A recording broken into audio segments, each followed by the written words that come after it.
नमस्कार, जय हिंद दोस्तों। आप देख रहे हैं मास्टर वीडियो ऑफिशियल। और ग्रुप डी का जो एग्ज़ाम हो रहा तो पैटर्न तो लगभग सेम है, पर डिफ़िकल्टी लेवल धीरे धीरे बढ़ता जा रहा है।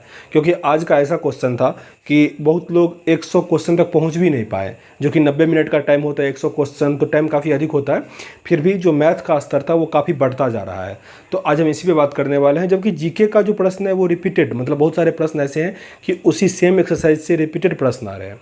तो पूरा इससे बात करेंगे, पर इससे पहले बता दें कि टेक्स्ट बुक का प्रैक्टिस सेट अगर अभी तक नहीं लिए हैं तो अभी अच्छा खासा डिस्काउंट चल रहा है। इसमें आपको मिल जाएगा 360 रुपये में 1 साल तक के लिए प्रैक्टिस सेट, और वो भी 580 से अधिक अलग अलग एग्ज़ाम के लिए। तो लिंक डिस्क्रिप्शन बॉक्स में है, कोड यूज़ करना है MBO।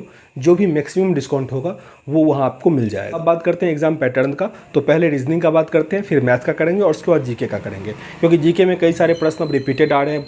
जो सर्टेन टॉपिक से प्रश्न आते हैं उसमें भी थोड़ा चेंज करके आ रहा है, न्यूमेरिकल से बढ़ा दिया गया है। तो पूरा बात करेंगे, पर शुरू करते हैं रीजनिंग से। रीजनिंग में स्टार्टिंग में जैसा 7 से 8 प्रश्न सिटिंग अरेंजमेंट का आ रहा था, उसी लेवल का वैसा ही आ रहा है। कोडिंग डिकोडिंग का लेवल काफ़ी अधिक बढ़ता जा रहा है। ब्लड रिलेशन डायरेक्शन का प्रश्न काफ़ी बड़ा बड़ा आ रहा है, मतलब आपको पैसेज पढ़ने में 2 मिनट लग जाए, इतना हार्ड प्रश्न आ रहा है। आज की अगर शिफ्ट की बात करें, दोनों शिफ्ट में कैलेंडर और क्लॉक से एक ही प्रश्न नहीं था, जबकि ब्लड रिलेशन या फिर कोडिंग डिकोडिंग इसका नंबर बढ़ा दिया गया है। तो अगर आपको इस पर काम करना है तो कोडिंग डिकोडिंग और सिटिंग अरेंजमेंट इसको अच्छे से कीजिए। साथ ही ब्लड रिलेशन भी कर सकते हैं, क्योंकि बहुत लोगों को इसमें दिक्कत होता है। डायरेक्शन तो हालांकि टाइम लगेगा, बन जाएगा, पर इस सब टॉपिक पर आप काम कीजिए। अब बात करते हैं मैथ का। मैथ में क्या हो रहा है अभी कि जो क्वेश्चन का पैसेज होता है, मतलब बड़ा बड़ा क्वेश्चन दिया जा रहा है जिसको पढ़ने में अधिक टाइम लगता है।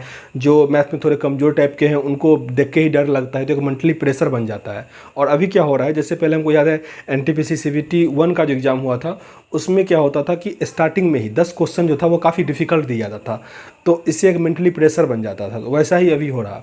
तो सबसे अच्छा तो ये रहेगा कि जब आप एग्ज़ाम देने बैठो तो स्टार्टिंग में बनाते बनाते हार्ड क्वेश्चन को छोड़ दो, लास्ट तक पहले 100 तक पहुंच जाओ, और फिर उसके बाद टाइम बचेगा ही ढेर सारा, फिर आप हार्ड क्वेश्चन भी बनाना शुरू करो, तो वो सबसे अच्छा तरीका रहेगा। अब बात करते हैं मैथ में किस किस टॉपिक से हार्ड प्रश्न आ रहा है। तो टाइम एंड वर्क से थोड़ा डिफिकल्ट प्रश्न देखने को मिला। जो त्रिकोणमिति में हाइट एंड डिस्टेंस है उससे हार्ड प्रश्न आ रहे हैं, 2 प्रश्न आ रहा है। माध्य माध्यिका बहुलक से आज 2 प्रश्न आए, जो पहले 1 आ रहा था। और वो आसान नहीं कि माध्यिका सिंपल निकाल दो, थोड़ा फार्मूला वाला जो क्वेश्चन होता है उस टाइप का, पराशर निकालने वाला, ये सब। तो उस टाइप का प्रश्न आ रहा है, थोड़ा डीपली पढ़ के जाइएगा।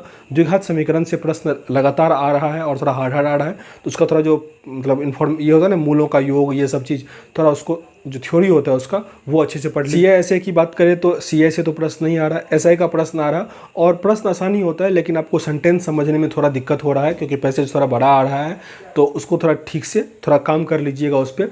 और अगर बात करें लाभ हानि का, तो लाभ हानि का प्रश्न डिफिकल्ट आ रहा, 3 प्रश्न के आसपास लाभ हानि का आ रहा, और वो प्रश्न डिफिकल्ट आ रहा है, तो उस पर थोड़ा आपको काम करना पड़ेगा।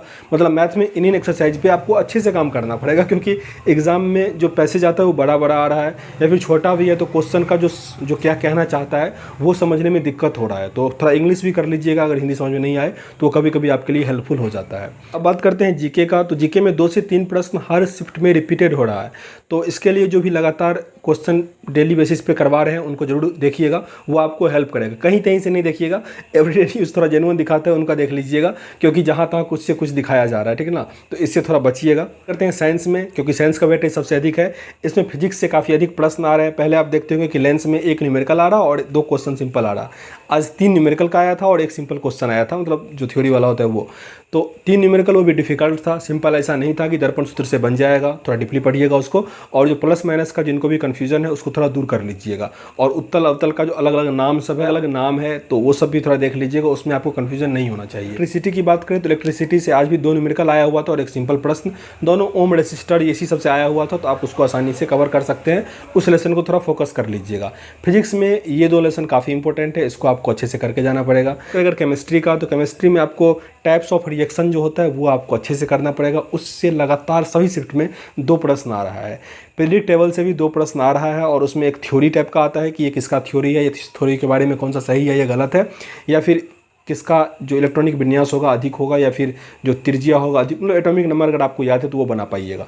तो उस टेबल से 2 प्रश्न पक्का आ रहा है, तो उसको थोड़ा अच्छे से कर लीजिए। बायोलॉजी का तो सेल से हर शिफ्ट में 1 से 2 प्रश्न आ रहा है, रिप्रोडक्टिव सिस्टम से आ रहा है, और अनुवांशिकी से 1 प्रश्न आ रहा है। तो इस तीनों एक्सरसाइज को जरूर कर लीजिएगा।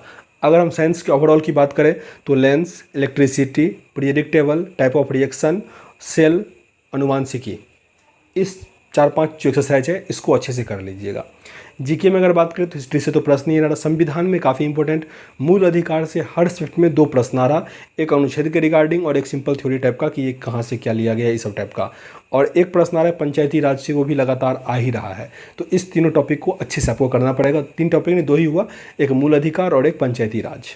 ज्योग्राफी में नदी से एक प्रश्न हर शिफ्ट में आ रहा और एक अलग आ रहा, जैसे आज आया हुआ था जो ज्वालामुखी के बारे में, कभी आता है कि सबसे गहरा कौन सा झील है वो सब, लेकिन एक नदी से ज़रूर आ रहा है। तो नदी वाले सिस्टम, नदी सिस्टम जो है उसको अच्छे से कर लेना। करंट अफेयर का तो जो भी 5 से 6 करंट अफेयर के प्रश्न आते हैं, कभी कभी 8 भी आ जाता, तो उसमें से अब 2021 का कम आ रहा, 2022 का अधिक आ रहा है। तो कोशिश कीजिएगा 2022 वाले पे फोकस करें। और मेनली उसमें एक प्रश्न ये आ ही रहा कि ये योजना जो है किस मंत्रालय से है, और दूसरा प्रश्न कि एक योजना जो है वो किस के द्वारा ऑर्गेनाइज, मतलब कौन उसका उद्घाटन किया। तो ये 2 प्रश्न पक्का आ रहा है। एक खेल से कोई ना कोई ज़रूर आ रहा है कि ये पदक किसको मिला है या गया है, उसका संबंध किस खेल से है, इस सब टाइप का। तो ओवरऑल जो भी मैंने टॉपिक बताया उस पर ज़रूर काम कर लीजिएगा। और मैथ रीजनिंग पे यार खुद से बनाइए, वीडियो देखने से बहुत अधिक इम्पैक्ट पड़ता नहीं है अपने आप पे, तो उसको अधिक से अधिक बनाइए, वही आपको हेल्प करेगा। तो चलिए इस वीडियो में इतना ही, मिलते हैं नेक्स्ट वीडियो में, तब तक के लिए जय हिंद।